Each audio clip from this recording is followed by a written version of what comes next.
إنه من يتقي ويصبر فإن الله لا يضيع أجر المحسنين. صدق الله العظيم وصدق رسوله النبي الأمين المتين الكريم ونحن على ذلك لمن الشاهدين والشاكرين والحمد لله رب العالمين. قابل صد افتخار حضرت مولانا سلمان فریدی صاحب دامت برکاتہم العالیہ، حضرت مولانا شاہد مصباحی صاحب، شجاعت قادری صاحب اور دیگر مہمانان اور حاضرین، السلام علیکم ورحمۃ اللہ وبرکاتہ۔ وعلیکم السلام ورحمۃ اللہ۔ بے انتہا خوشی اور مسرت کی بات ہے کہ ہم آپ MSO کے نیشنل ڈیلیگیٹ کانفرنس میں شرکت کی سعادت حاصل کر رہے ہیں۔ اناگرل فنکشن میں آپ نے مفکر اسلام حضرت مولانا سلمان فریدی صاحب سے بڑی خوبصورت مسجع محرہ عبارت گفتگو سماعت فرمائی ہے۔ ابھی جو میرا موضوع ہے آرگنائزیشن اینڈ اوور رسپانسبلٹی، اس موضوع پر آپ کے سامنے کچھ دیر میں گفتگو کروں گا۔ آئیے سب سے پہلے انتہائی عقیدت و محبت کے ساتھ حضور روحی فدا ہو ابی و امی جناب احمدی مجتبی حضرت محمد صلی اللہ علیہ وسلم درود شریف کا نذرانہ پیش کرنے اللہم صلی اللہ علیہ وسلم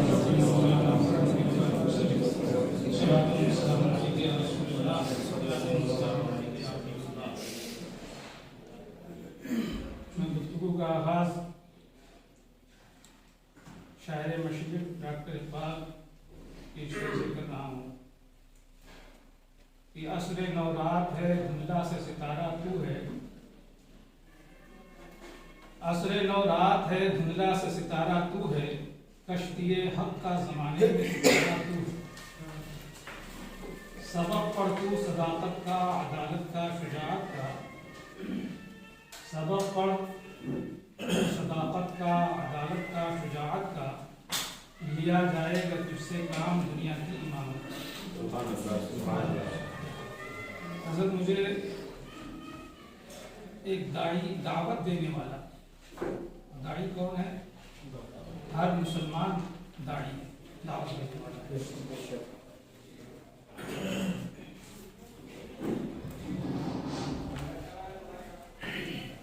ایک تو یہ ذہن ہے کہ زمانے میں کچھ بھی ہو رہا ہے ہم سے کوئی لینا دینا ہے، تو یہ داعی کا طریقہ نہیں۔ داعی کا طریقہ یہ ہے کہ زمانے کے جو حالات ہیں، جو چیلنجز ہیں، ان کو سامنے رکھتے ہوئے قوم و ملت کی، اپنے ملک کی رہنمائی کرنا۔ تو ہر مومن داعی ہے۔ اب داعی کے اندر کیا کوالٹیز، کیا خصوصیات ہونی چاہیے، اس پہ مجھے آپ سے گفتگو کرنی ہے۔ لیکن اس سے پہلے میں نے آیت کریمہ تلاوت کی ہے، اس کی وضاحت اور اس کی روشنی میں چند باتیں آپ سے عرض کروں گا۔ میں نے جو آیت کریمہ کا ٹکڑا پڑھا ہے، یہ سورہ یوسف میں سے حضرت یوسف علیہ السلام کے واقعے کا ایک حصہ ہے، جو ان کی زبان مبارک پر جاری ہے کہ بے شک جو تقوی اختیار کرتا ہے، صبر اختیار کرتا ہے، تو اللہ تبارک و تعالیٰ نیکوں کے اجر کو ضائع نہیں فرماتا ہے۔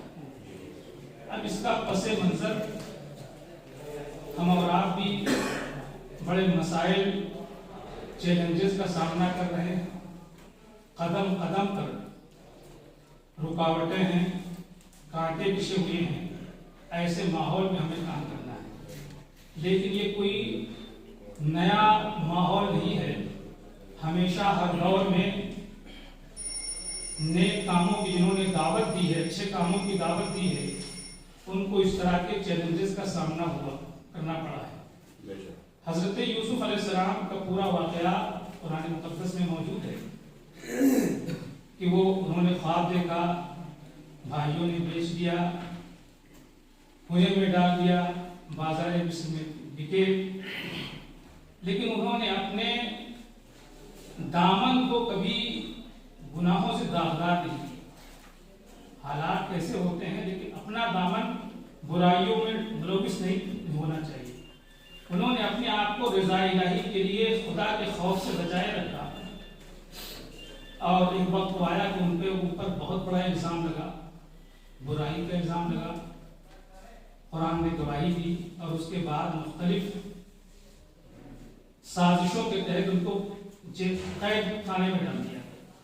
قید خانے میں گئے، وہاں اپنے حسن اخلاق، حسن گفتار اور خدمت خلق کے ذریعے سے انہوں نے قید خانے کے قیدیوں کا دل جیت لیا۔ ابتدائی طور پر دعوت بھی انہوں نے وہاں پر پیش کی، اور اس کے بعد حالات ایسے پیدا ہوئے کہ وہ آزاد ہوئے، بادشاہ کے خواب کی تعبیر بتائی، اور انہیں خزانے کا مالک بنا دیا گیا۔ وہاں پر قحط کا زمانہ آیا، غلے کی کمی ہوئی، دور دراز سے لوگ غلہ خریدنے کے لیے آئے۔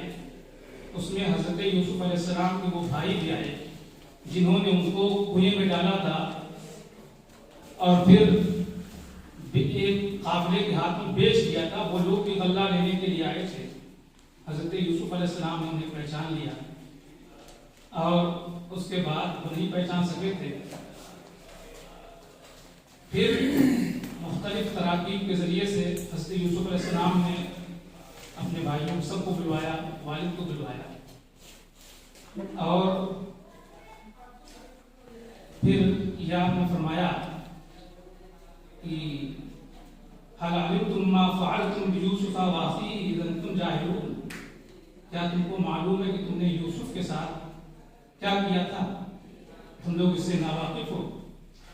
تو انہوں نے کہا، جب آپ نے یہ فرمایا تو آپ سوچیے کہ سامنے وہ لوگ ہیں جو آپ پر کتنی شدت انہوں نے برتی کہ آپ کو کنویں میں ڈال دیا، بیچ دیا، اور پھر آپ کی زندگی قید و بند میں بھی گزری، لیکن وہی لوگ سامنے ہیں تو آپ فرما رہے ہیں کہ کیا تم نے پہچانا نہیں؟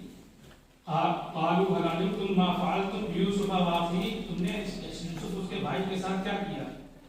تب انہوں نے پہچانا۔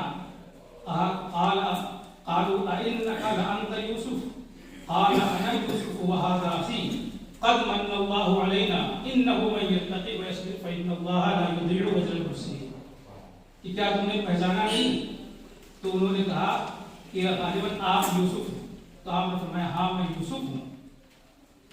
اور اس کے بعد جو آپ نے تاریخی جملہ کہا، اس قید و بند کے بعد کہا کہ اللہ تعالیٰ نے ان پر احسان فرمایا، شکر ادا کیا اس کا اللہ کا، اور کہا کہ انہ من یتقی، جو بھی شخص، خاص میرے لیے نہیں ہے بلکہ دنیا کا کوئی شخص جو تقوی اختیار کرتا ہے اور صبر اختیار کرتا ہے، تو اللہ تبارک و تعالیٰ اس کو ایسے ہی عظیم منصب پر فائز فرماتا ہے کہ قیامت تک کے لیے ہر شخص کے لیے دنیا بالکل پرخطر ہے اور پرآشوب دور ہے، گناہوں کا دور ہے، بے حیائیوں کا دور ہے۔ ایسے پرآشوب دور میں ایک نوجوان کو کیسے زندگی گزارنی ہے، کیسے اپنے دامن کو بچانا ہے، وہ حضرت یوسف علیہ السلام کی تعریف ہے۔ اور جو سب ثابت قدم رہے گا، تقوی اختیار کرے گا، صبر اختیار کرے گا، تو وہی انعام جس طریقے سے اللہ تعالیٰ نے حضرت یوسف علیہ السلام کو عطا فرمایا، تمام صابرین کو، متقیوں کو، پرہیزگاروں کو عطا فرمایا۔ نبوت و رسالت کا سلسلہ تو بند ہو چکا ہے، لیکن امامت کا، قیادت کا جو منصب ہے وہ اسی صبر اور تقوی کی منزلوں سے ہو کر کے گزرتا ہے۔ تو ان باتوں کو آپ نظر میں رکھیے اور اپنے دامن کو اس پرآشوب زمانے کے حالات کی برائیوں سے، آلودگیوں سے بچائیے۔ اور جب آپ دین کا دعوت دینے کے لیے نکلیں گے تو پہلے آپ کو اپنے آپ کو ایک آئیڈیل کے طور پر پیش کرنا ہے. جب آپ دعوت دیں گے تو ہر ایک کی نظر اٹھتی ہے یہ کیا کر رہے ہیں, ان کے شب و روز کیسے گزرتے ہیں, یہ کہاں بیٹھتے ہیں, ان کا کردار کیا ہے, کیریکٹر کیسا ہے, ہر ایک کی نظر اٹھتی ہے. تو سب سے پہلے آپ کو اپنے کردار کا نمونہ پیش کرنا ہے, کیریکٹر کا نمونہ پیش کرنا ہے. اس سلسلے میں مثال دیا کرتا ہوں کہ ہمارے پیغمبر صلی اللہ علیہ وسلم نے 40 سال کی عمر میں اعلان نبوت فرمایا اور اس کے بعد آپ کو صرف 23 سال کا زمانہ ملا. ظاہری طور پر